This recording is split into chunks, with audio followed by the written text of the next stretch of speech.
Welcome to the Therapeutic Food Solutions podcast. I'm your host, Marian Mitchell. I'm an integrative nutrition health coach, therapeutic diet expert, and founder of The Road to Living Whole. There are many different diets out there. It's hard to know which one is right for you with your chronic illness and autoimmune disease. In this podcast, I'm going to share with you the foundational pieces every single therapeutic diet out there shares, and also how to use the best one for your particular diagnosis. If you've been looking for a meal planning partner, help navigating the complicated healthcare system, and want to feel better quickly, I'm your girl. Grab your kombucha and notebook. Let's dive in. Hey everyone, welcome back to the podcast. I have a great person that I'm talking with today. His name is Mark Ennis, and he's from Ireland, and his accent is super cool. We are going to be talking about food addiction and food freedom. This topic is a heavy one, and Mark has firsthand experience with it, and he has something that he just wants to shout from the rooftops, and I think he has a lot of value to bring to the table, which is why I have him on the podcast, and I'm super excited. Mark, welcome to the podcast. Thanks very much, Marian, for having me on. It's a pleasure. I'm really looking forward to having this conversation today. Yeah, so let's just dive in. What is your story? How did you come from food addiction to food freedom? And then we'll just kind of take it all from there.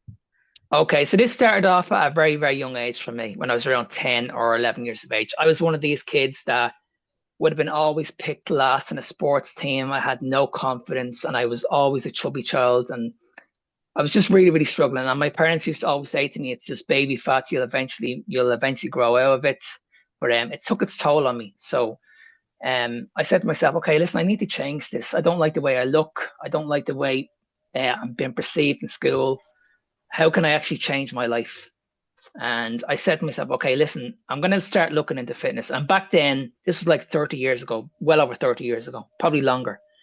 And I remember, I'm walking into a shop, and I remember seeing this cover magazine, and I saw this bodybuilder on the front of it. And I said, "I'd love to look like that. I'd love to have the abs. I'd love to have the muscles." So I just went in, I bought the magazine, and I brought it home, and I just got hooked. I said, "Right, okay, I'm gonna start doing the workouts in my room. I'm gonna start doing some crunches, some press ups, chin ups. I'm gonna run a couple of days a week, and I'm gonna start looking at the food and start tracking my calories." So everything was in the magazine. So I just said, right, I'm gonna follow exactly what this guy is doing. So I did that for roughly about 6 months, I'd say. And then my mother asked me, she said to me, "Why don't you not just join a gym?" And I was like, "Okay." So the next day, woke up, went down to my local gym, and I said, "Listen, is there any chance I can join your gym?"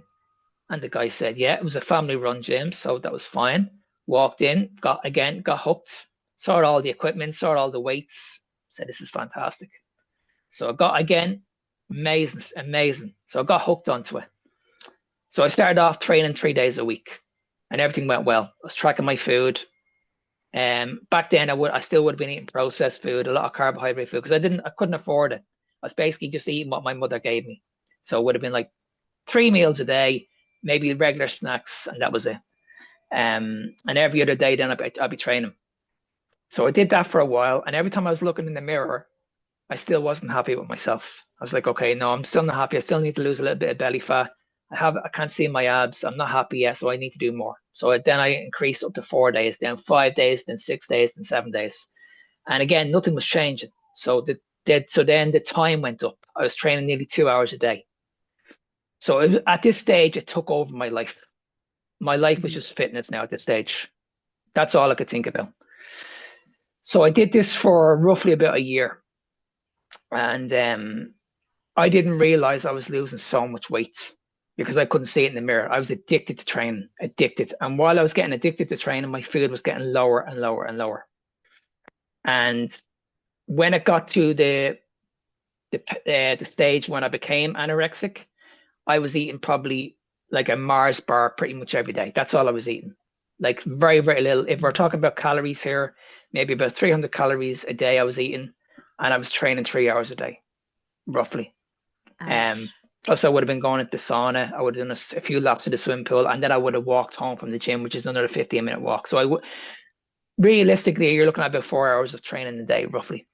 So that went on for a good while, a very, very good while. Um, and then one time we went on holidays. We went on holidays to Spain, I think it was at the time. And back then we didn't have any remote controls to switch the TV. I had to get up and switch the buttons. So I remember getting up off the chair, went up to switch the channel, and that's all I remember.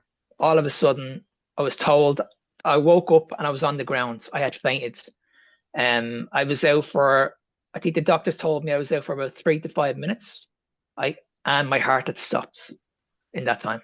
So I was completely gone. I was living on fumes at the stage. I had no energy in my body. I would have been around maybe around 13 at this stage, roughly around 13. And my weight would have been around, I don't know what it is in pounds, maybe about 45 pounds, maybe under 4.5 stone. So I was very, very underweight, very, very underweight. And I was brought into hospital, and the doctors had told me that okay, we need to feed your son. So I had to be put on a drip. I had to be fed every couple of hours, and that was pretty much it. And at that stage, you're talking to someone that had a fear of food. Like if you put food in front of me, there wasn't a hope in hell I was going to eat it. Not a hope. And every time they put the drip into my arm, when they left the room, I would take the drip out of my arm, put it into a cup, pour it down the toilet, and that'd be it. Every time they gave me a meal, same thing. I'd put it in the bin and just pretend that I ate it. And that went on for about a week. And then the doctors were saying to me, like, listen, you have to eat. You have to eat to stay alive. Otherwise, you're not gonna live. And it was hard. It was really, really hard. And the turning point for me was when I had that conversation with my mother, when my mother started crying in front of me and saying, listen, Mark, listen, we don't want to lose your son. Like, you're too young. Please, please, please, please, you need to eat. So I said, right, okay, I'm going to do whatever it takes here. I'm just going to eat in small portions, and that'll be it. Now, the food I was eating back then would have been like weight gainer shakes, protein bars, like ice cream and jelly. Like there would have been no nutritional value to it whatsoever. When I look back at it now, nothing. They just wanted me to put on weight. They didn't care how I put on weight. They just wanted me to put on weight. So I just went by the doctor's advice. That's all I did. So anyway, I did that I was in remission for about 2 or 3 years. So I went back home. I was told I need to be looked after. I need to go and see a therapist, et cetera, et cetera. I'll be brought into these places where they deal with eating disorders and anorexias and bulimias and stuff like that. And to be fair, I got the help that I needed. But again, I was eating a lot of processed foods back then. Fast forward then about 2 years later, after I came out of remission, my parents had told me that I'm not going to go through that ever again. So they were like, okay, we're going to put some discipline into your life, and we're going to change stuff. So this is when they introduced me into rugby. So I don't know if you guys have ever heard of rugby over there, but this is when basically they put on a bit of muscle. You do weight training, you put on the weight the right way. So I said, right, this is fine. This is when I was around 18 years of age. I said, right, okay, I'm going to learn how to do some weights. I'm going to put on muscle, and what have I got to lose? So I did that. I played rugby for 6 years. And when I started, my weight was around 9 stone, which is around 130 pounds, I'd say, roughly. Something in between that, anyway. And I played rugby at a very, very good level for 6 years. When I came out of rugby, I blew up to 300 pounds. I was extremely obese. I was carrying a lot of weight. No, I was big and powerful. When I went into the weights room, I could lift a lot of weight. So I felt really, really good. I felt powerful. But when I went onto the pitch, that completely changed. I couldn't last 10 minutes, 15 minutes max. I was out of breath. When I walked up the stairs, I was exhausted. And not only that, it just affected my mental health. My mental health was just turned to rubbish, absolute rubbish.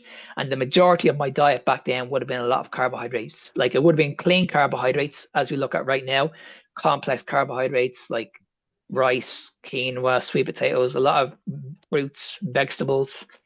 So back then I was like, okay, this is all clean food. I would have had oats for breakfast as well. So I said, right, okay, these are the experts. These know what they're talking about. So just listen to the experts.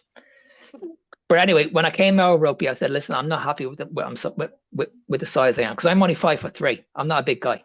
And I was like, okay, I'm not happy walking around like this. So I need to do something about this. So this is when I started looking into diets. So at this stage now, I had done my certification in personal training. Mm-hmm. So I knew kind of a little bit about PT and nutrition and stuff like that. So I knew how to get in shape.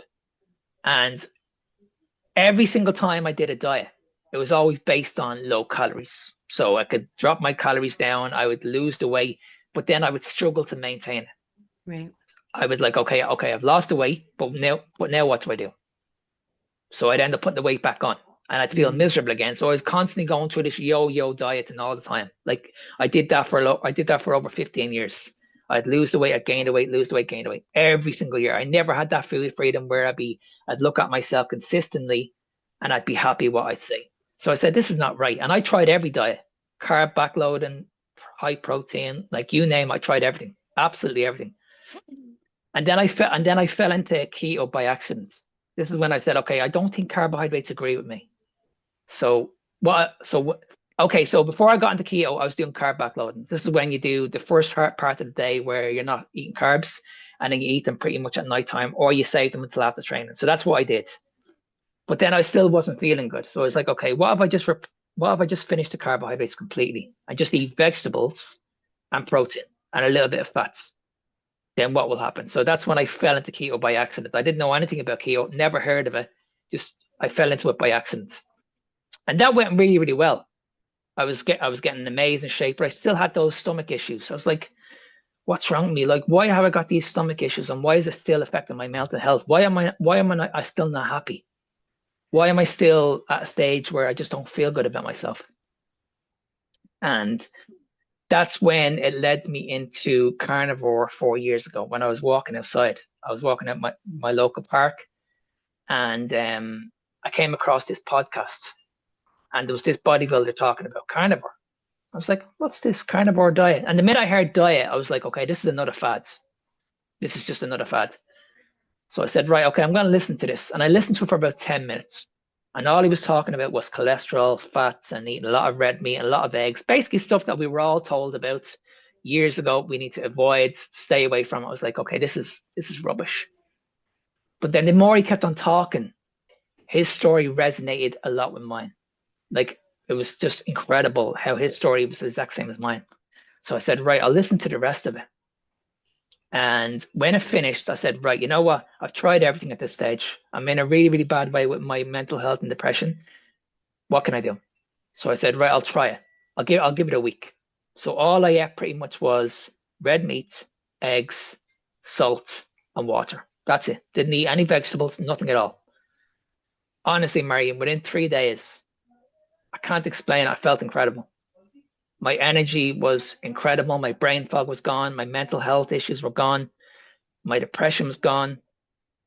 So yeah, so that's basically when I turned to carnivore, and it literally changed my life. I've been doing carnivore now for 4 years, and I said to myself, right, okay, if this is gonna work for me, this is gonna work for a lot of people. So I said, I need to coach this now. I need to coach this now, and I need to teach this to people. I need to talk about this every single day.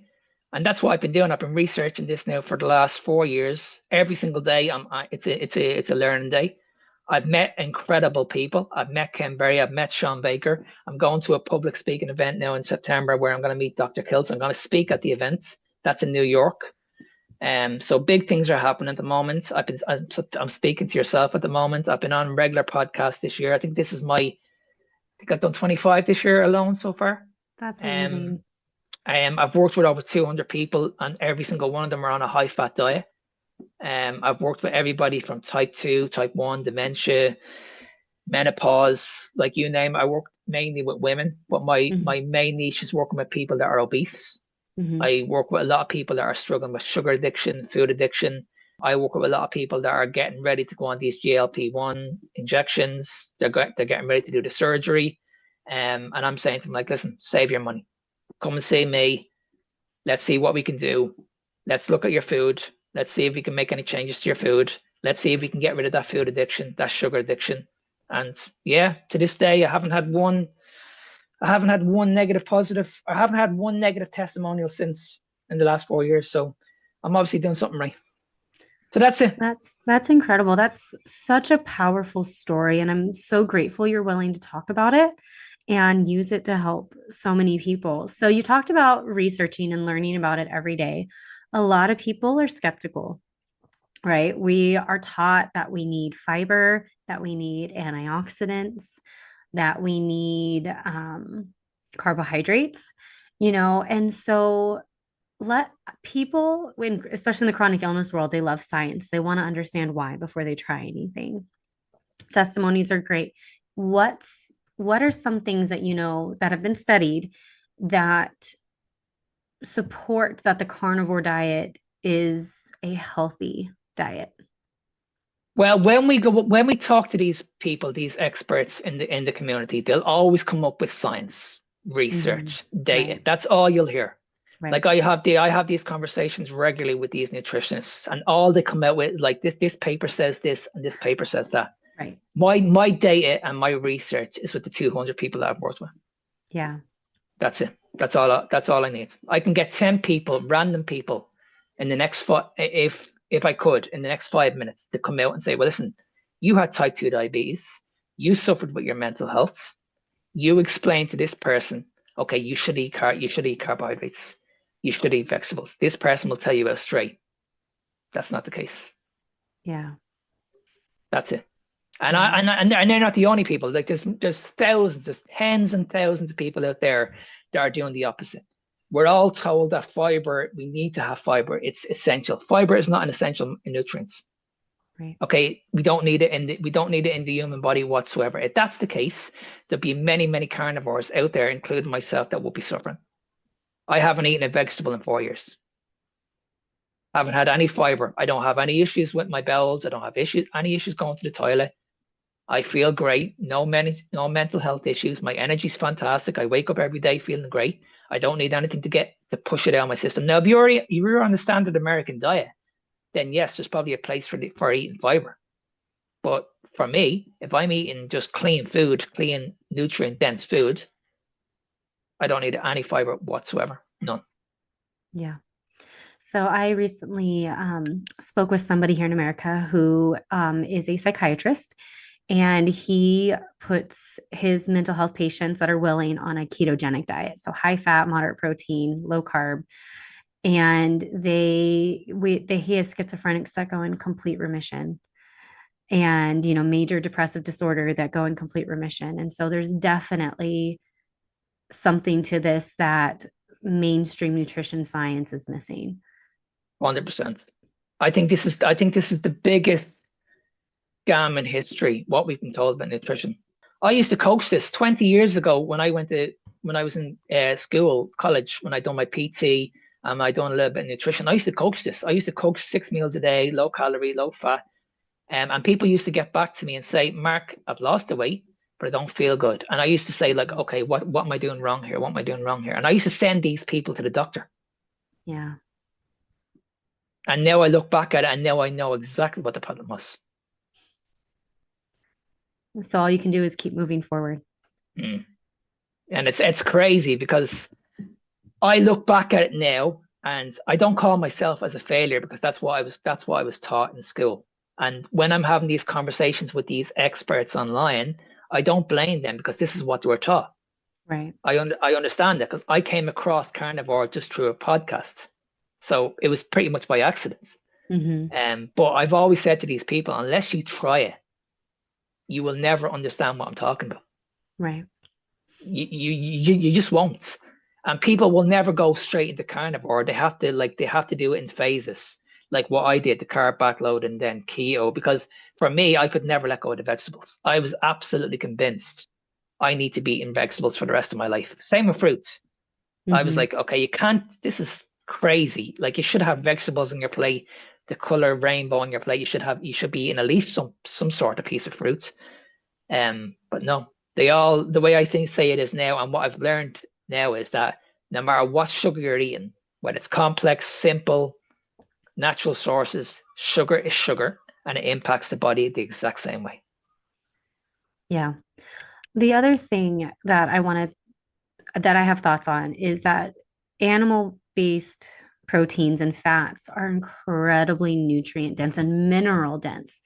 And what blood work is showing and all this is that we are incredibly mineral deficient because we've been told not to eat red meat. We've been told not to eat eggs. We've been told not to eat organ meat. Like that's just not stuff that people eat anymore, especially in America. Other countries, I think, have like delicacies that include blood and organs and, pate, stuff like that, right? Um, but the carnivore diet is so mineral and amino acid rich that the body is able to actually get what it needs to function optimally because we need minerals for our cells to regenerate, for enzyme activity, for repair, and and amino acids. We need a lot of amino acids, which is protein, for the body to be able to repair itself. We're just so deficient in that the body is running on fumes, but also our hormones are they need cholesterol, and we're so cholesterol deficient that this is why we're having a thyroid epidemic and hormone epidemic and people getting HRT in their 30s because we just don't have what we need for our body to function optimally. It's crazy, isn't it? It is. It's absolutely crazy. And what I think people don't know is that the food pyramid and the nutrition that we've been taught is bought science by industries, and all, but it's not just the food industry, it's the pharmaceutical industry, right? It's just really bad science. And so we have seed oils, right, which were, meant to be engine oil that we ended up turning into food. And they're in everything, and they're incredibly inflammatory, and they're toxic to the body, and then we've been taught that wheat and rice and quinoa and all that are a plant. And so we need to eat a lot of them. And they're, yes, they have nutrients in them, but the anti-nutrients outweigh the nutrients. So then we're not getting them. So we've been taught really bad science, really. But I also think a lot of times our bodies are just so deficient in what they need to be able to create what the body needs to function that carnivore is able to do that. We get the cholesterol, we get the minerals, we get the amino acids that the body's been starving for since childhood because everybody thinks kids need junk food and carbs. And, the kids don't like protein, so they don't feed it to them. And it's like, are you nuts? I know. Oh, it's crazy. It's crazy because sorry, go ahead. Yeah. And we're just seeing the mental health of our children declining rapidly, ADHD and obesity, depression, anxiety is like the big one, and I truly believe it's because we've been told that kids need to be kids and they need junk food and they need food coloring. And so they're just deficient from such a young age that carnivore is the thing that resets a lot of that, but it takes years. Yes. But for you, I mean, it was days. Like when the body gets them, like I remember when I went from vegan and I just ate meat. I think I ate an entire rotisserie chicken the first day I ate meat because my body just like needed it. And I felt so good immediately after because my body was just so desperate for the amino acid, for the protein and for the minerals that meat offers. Right. But it's intimidating to think about, again, it's the exact opposite of what we've been taught. And, people are really, really scared of that. So as a coach, how do you help people work through that? It's the transition, right? And then they just start feeling better and better and better. Is that what you see? Yeah, that's basically, I don't get people to go straight into it because it's like talking to an alcoholic. And you're saying to an alcoholic, okay, you need to stop drinking now. It's not going to happen. You need to learn, you need to understand their body, and you need to take a bit of time with it. So what I do is I usually do it in phases. So what we do first of all is we focus on healing the body. You need to get rid of the sugar addiction. You need to get rid of the cravings, like why you're thinking about food all the time. And that's where we focus on the most. Okay, so first of all, we can all agree, no matter what diet you do, if you eliminate the processed food, that's a very, very good thing. That's the first thing. But then the next thing is like, okay, why do you still have those sugar cravings? Why are you still struggling with your food? So then we need to look at the macronutrients. So are you going to be associated with proteins and fats? Yes. With carbohydrates are completely different. So what's going to have the biggest impact on insulin? So when we look at insulin, if it's increased too much, then obviously you're going to struggle with your hunger.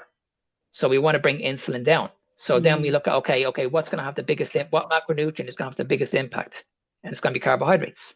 Mm-hmm. So this is when I'll look at the carbohydrates and say, okay, if you're still struggling with your hunger, we might need to bring them down, or even better, we might need to eliminate them. So that'll be the Mm-hmm. second phase. But then they'll get back to me and say, Mark, I'm losing the weight, but I'm still not feeling good. So then we go back into the diet and we look at, okay, you're eating animal-based food, but you still have the vegetables in there. There's a little bit of fiber. So maybe at this stage, we might need to remove them. Now, at this stage, they're going to say, well, you've gotten me this far. I'm feeling good about myself. So I trust you to with that decision. Let's remove the fiber and let's see what happens.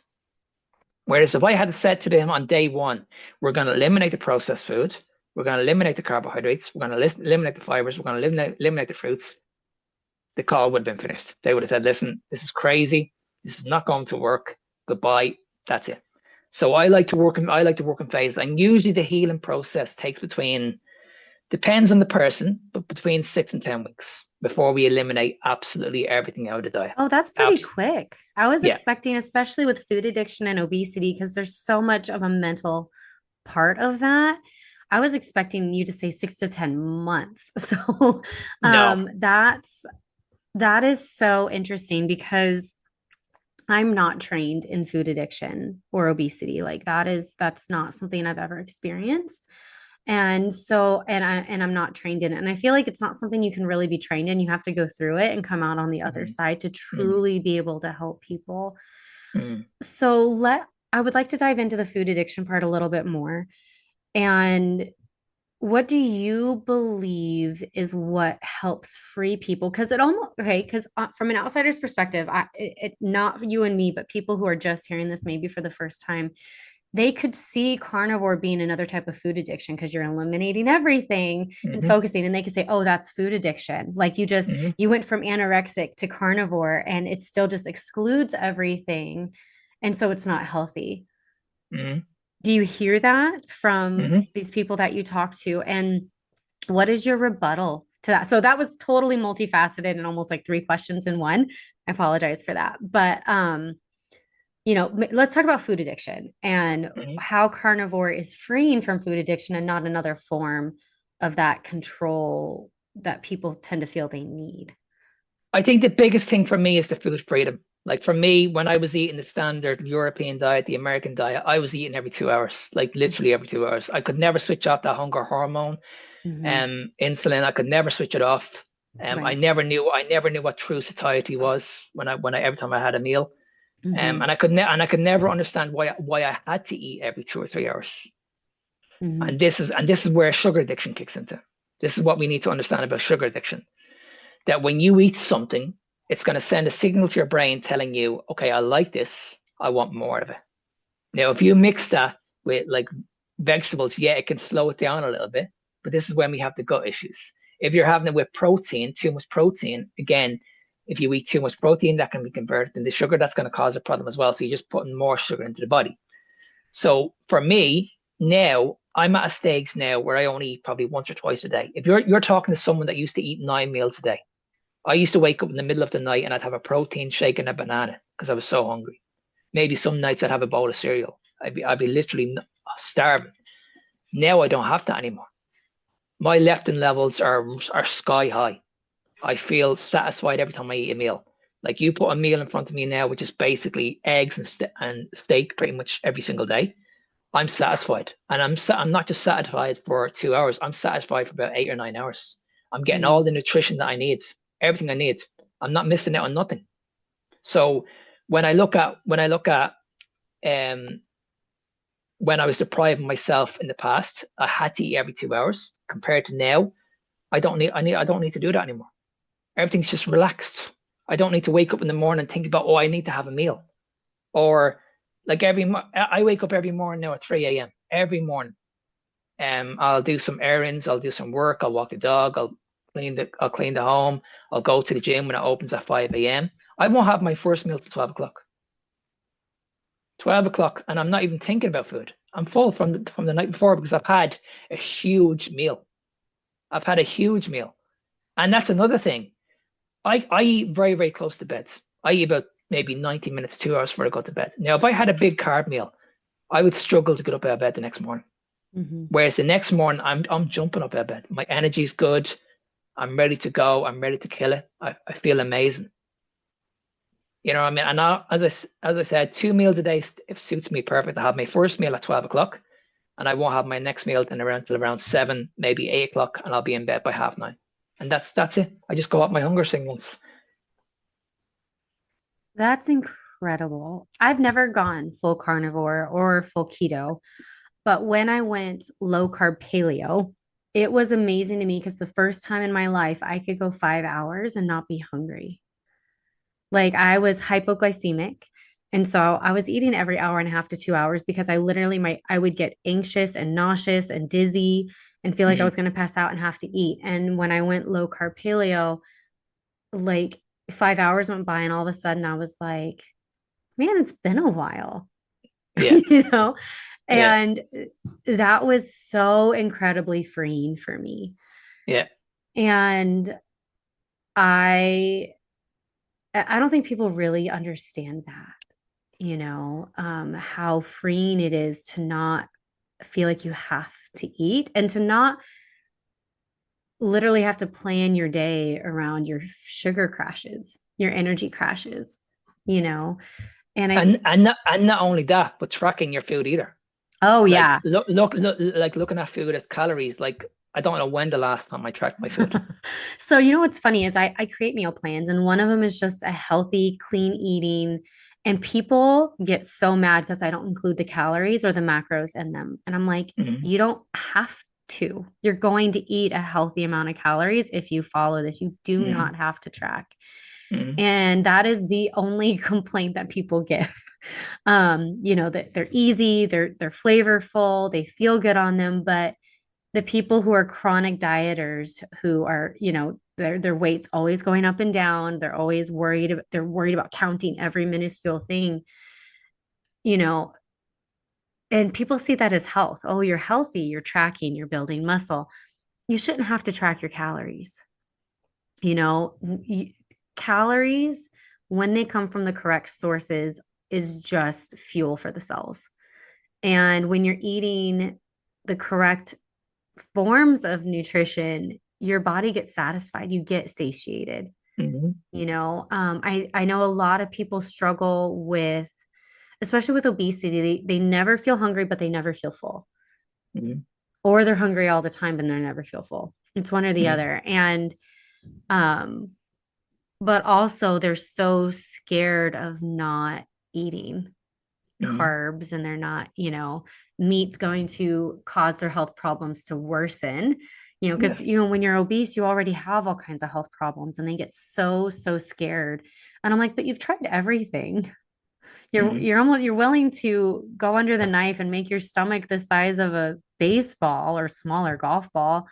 It's like, why not try, getting the correct nourishment, and eating until you're full. Yeah, and this is what I'm seeing at the moment. When I see the biggest form of eating disorders, this is what it is. Because you're just looking at everything. It's just calories. Mm-hmm. That's all it is. It's just you're depriving yourself from nutrition. You're just doing restriction after restriction after restriction. And you can see it in these women. Like you can see that they don't want to do this. They're miserable doing it. They don't like doing it. And this is why it's never sustainable. They do these low calorie diets, they lose the weight, and then they put it straight back on because they know they can't do this for the rest of their lives. And when we look at calories, we need to understand this. The human body is not a calculator. The body has no idea what a calorie is. Your body Mm-hmm. knows what micro macronutrients are. That's what your body knows what carbohydrates are, proteins and fats. Nobody takes into account when they look at calories the thermic effect of food. What it does to your metabolic rates. I mean, the impact these macronutrients have on your body. This is what we should be looking at. We shouldn't be looking at food as calories. So I could walk into a shop and see something for 90 calories, and automatically I'm thinking, oh God, this is amazing. If I'm eating something that's 90 calories, I'm going to lose weight. But that's what we're focusing on. We're Right. focusing on, okay, just weight loss. So even though you might look at someone who has the abs Or you look at someone and she looks absolutely amazing, like the typical influencer on social media. They look absolutely they look incredible. But I can tell you right now, these people are not healthy. 100%. And Yeah. these people have the lifestyle to do the gym every day, to eat the way they want to. Most people in the world don't have that. Right. Most people in the world are suffering metabolically. So we need to move away from that, and we need to focus on what's important, and that's your health. And that's giving your body the vital nutrition it needs to thrive on. And when you become healthy, you're gonna see it, because when you're healthy, you're gonna see it on the outside. Mm-hmm. If you feel good, you're gonna look great. That's what I always say to people that I work with. Yeah. Forget about what you look like right now. If you start feeling good, I can guarantee it, everything else is just gonna be perfect. So that's what I focus on. I never ever focus on weight loss at the very beginning. When someone comes to me and they're saying to me, like, listen, Mark, I want to lose a few pounds, I want to lose this, I want to lose that, I'm saying, listen, you've come to the wrong person. It's not going to happen. We have to work out. We have to work out. Okay, why you're on all this medication, why your diet is really really bad, why you're suffering with your mental health, why you have joint pain, why you can't stop eating. There's so many other factors that we need to work on first. If I skipped all that and said, okay, listen, let's just focus on losing the weight like everybody else is doing, you won't last. You won't last. You have to understand why you're going through all these. And Mm-hmm. that's why when I work with somebody, I make sure I work with someone for a minimum 6 to 12 months, because I know after 6 to 12 months, the learning that you're going to get out of this, the experience that you're going to get out of this, you will never have to look at another diet ever again, ever. Yeah. And that's the freedom. Yeah, 100%, definitely. Yeah. Yeah. That's that's incredible. And I think so many people forget that you can feel good and be healthy at the same time. I think, 100%. we've been taught with diet culture that to get healthy means you're miserable and hungry. Um, but I also feel like what we've been told are the correct amount of calories are not and again, it's not just macros, but also, again, it's the minerals Mm-hmm. and the nutrients that the cells need, especially minerals. We're so mineral deficient. Mm-hmm. And when you don't have the minerals, you can't make the enzymes, you can't make the dopamine, you can't make the serotonin. Mm-hmm. If you're deficient in protein, the cells can't turn over. I have to say the people with the most beautiful skin are carnivores. Yeah, yeah, They aren't gray. They start growing, they're minimally gray, if it's any gray, even into their 50s and 60s. Their skin just glows, they radiate from, their skin's just beautiful. They are naturally thin. But they're eating 3 to 5,000 calories a day. Like yeah. it's just and it, you know, it's mind blowing, truly, to be like, how is that possible? Well, You I'll tell you this much. I'll be 52 in November. you do not look it. I was Okay. doing the math in my head because I was I'll like, I'll, he I'll looks be he looks really young.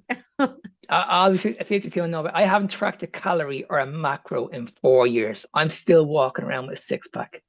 Okay, and I eat a lot of food. Yeah, I know just a really lot of the right quick, food. what does a meal look like for you?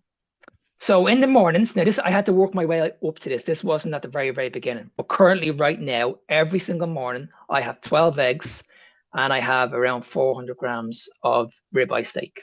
So I have no idea how many calories is in that meal.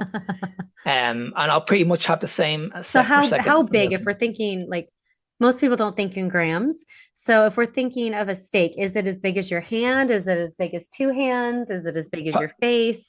Let's kind It would probably be about a hand and a half. of, okay. Yeah, so it's quite big. And I'll cook that in. I'll cook that in beef tallow, which is around 20 grams, roughly around 15, 20 grams. Hmm. And that'll keep me going for about 8 or 9 hours. And then I'll have my second meal, but then I won't have as much going to bed. I'll have a couple of eggs, maybe about four or five. And then I'll probably fix the meat source. I'll have some lamb and some ground beef. Some days I might add in some fish like salmon. But mostly it's mostly red meat. And to me, I never get bored of it. Like people always say to me, "Do you ever get bored of eating the same food every day?" I do. I look forward to eating a ribeye every day. Trust me. They're just Who too doesn't? I expensive. love steak. We have steak like 3, 4 times a week, or red Yeah, meat 3 to 4 yeah, times a week. And for one, it blows people's minds, but my cholesterol's fine. yeah. My inflammation markers are low. Um, Can I just add one part there as well? Um, I get an awful lot of negative feedback about red meat, about your heart. You're gonna have heart disease and stuff like that. I went in for a CAC scan 6 months ago. I have this on video, and I went into the doctor. Said, "Listen, I want to get a CAC scan," and he says, "Why?" I just want to have a look at it. He done the CAC scan, zero, came up zero, nothing wrong with it, perfect health. That was 3 years into carnivore. Now I'm eating a lot of fat. I got my bloods done about 8 months ago, and I think my cholesterol was around 18 or 19. Now in the health sector, in the health world, I should be dead. I should be dead. When we look at cholesterol, people are saying it should be below 5, below 6. Complete rubbish. I proved that point. Now to this day, people still think it's fake. I have the sheet to prove it. I have the scan to prove it. Zero. I have the doctor in the background who was talking and saying, listen, he spoke for about a minute. He said, your heart is in the best it's ever been. I went to get my bloods done. The nurse told me that they're the best bloods they've ever seen. The only issue was my cholesterol. She said, right. listen, your bloods are perfect. All your markers are perfect, but your cholesterol is sky high. Are you okay? Do we need to put you on a statin? And I said, no, you don't. No, you don't. I mean, look at me. Look at me. I feel amazing. I'm in the best health possible. Like, why do I need a statin to lower my cholesterol? Yeah. And when I spoke to her and said, listen, do you know how important cholesterol is to the body? Do you know how it heals the body? Maybe if you guys actually learned about cholesterol, then your hospital wouldn't be as busy right now. And she was like, what do you mean? What do you mean? I said, well, you guys you're bringing in all these patients, you're feeding them so much medication, and then you're feeding them too much sugar. I'm working with a nurse at the moment. Okay, I took this nurse on 6 weeks ago. She told me this story 4 weeks ago. This was a type 1 diabetic. Okay. They brought this guy into hospital. He's only 29 years of age. 29 years of age. They had to amputate his leg. Okay. Now, when the surgery was over, guess what we're feeding? Jello, pudding, let's see, sugar with coffee, Yes. toast with Yes. with Yeah. margarine. Yes. Yep. Criminal. Absolutely criminal. Yeah. Like what you say. It's incredible. It's absolutely incredible. It's heartbreaking. Up until the 60s, if somebody had sugar illness or diabetes, they would eat nothing but eggs and meat, nothing else. And that's how they kept them alive. And then something changed again with nutrition science, quote unquote. And then all of a sudden they're like, you need 220 grams of carbs a day to survive. And you need 40 to 60 grams of carbs per meal. And that's a low carb diet. And I'm like, are you freaking kidding me? Like you're telling them to eat every 3 hours and to get 40 to 60 grams of carbs every 3 to 4 hours. That it's mind blowing. That's where the Yeah. term moderation comes into. Right. Yeah. So it's just so interesting. Like I feel like diabetics should be angry that they've been lied to and they lose their vision and they lose limbs and all of this, and they're just fed a bunch of sugar-free processed crap when they could be eating no carbs Mhm. and thriving. Now And this is again, what we're not doctors, so we're Mhm. not telling you to do anything if you're a type 1 diabetic. Always find a physician that you trust and work with Absolutely. them. Absolutely. But it is something that I can strongly encourage you to research on the Mhm. history of diabetic care before food started becoming uh, before modern medicine came into play Absolutely. in the Absolutely. 1900s. And like you said, none of us are doctors, but both of us, I can safely say, are experts in nutrition. Like I can safely say I've been doing this a long, long time. I can back up my BS, as I said, many, many times with people that I've worked with. I know what I'm talking about when it comes to nutrition. And that's what we should all be focused. Everybody has to eat. Everybody in the world has to eat. So what we're saying is this, that yes, we're not doctors. We're never going to say we are doctors, but what I firmly believe that we can get healthy and we can heal through food alone. When you cut yourself, what happens? Your The body heals. Yeah. That's it. So why do we need medication to fix that wound? If I cut myself right now and leave that for about 10 minutes, the body, it will heal itself. I don't need any medication to fix that. So why are we not teaching this to people on the outside world? Why, when we have a problem with our health, we have to run to the doctors to solve the solution? Because that's what's happening at the moment. They're feeding us the problem, so eventually they can sell us the solution. And I don't agree with that. I think that's a huge problem at the moment. And that's what I'm trying to change at the moment. I'm trying to say, okay, listen, I don't know everything, but why don't we not just try it? What have you got to lose? Why don't we not just change your diet? Maybe what you've been told about these clean carbohydrates that you're eating, the oats, the berries, maybe this is actually causing the problems. I know it's going to be hard to believe, and you're going to be like, you know what, this is crazy. That's fine. I was there myself. But why don't you not just try it? And then let's have the conversation again in 2 months' time. If you're still at that stage where nothing has changed, then I'll put my hands up and say I was wrong. But in 2 months' time, if you're coming back to me and saying, you know what, Mark, I feel amazing. My issues are gone. I don't have any more issues. My joint pain is gone. My gout is gone. My arthritis is gone. My mental health issues are gone. Like everything is gone. Mm-hmm. This is all inflammation, guys. Yeah. This is all inflammation. Where is this inflammation coming from? It's not coming from an animal-based diet. It's coming from too much sugar in the blood. And where's that sugar coming from? I'm sorry to tell you, it's coming from all carbohydrates. And we need to look at our vegetables as well, because these vegetables are being sprayed also with pesticides. They're not just normal vegetables that we had 50 years ago that we could grow out of the grounds and they came out like dirt. Like you look at your vegetables now, they come in all like packets of stuff. When's the last time you've seen a vegetable that's dirty? You pick it up in the shop. You don't see it anymore. Yeah. So we've lost it all. Every time you look into a shop, everything is marketing towards kids. You look at these cereal boxes. Oh, perfect. You look at gut health. You'll see something, a yogurt that says gut health on it. Oh, I'll buy that. That's going to be amazing for my gut health. It's all marketing rubbish, guys. That's all it is. It's crazy. So the way I see it is this: who's misleading who? Am I misleading people, or are you getting misleading people with the rubbish that you're selling in the shops?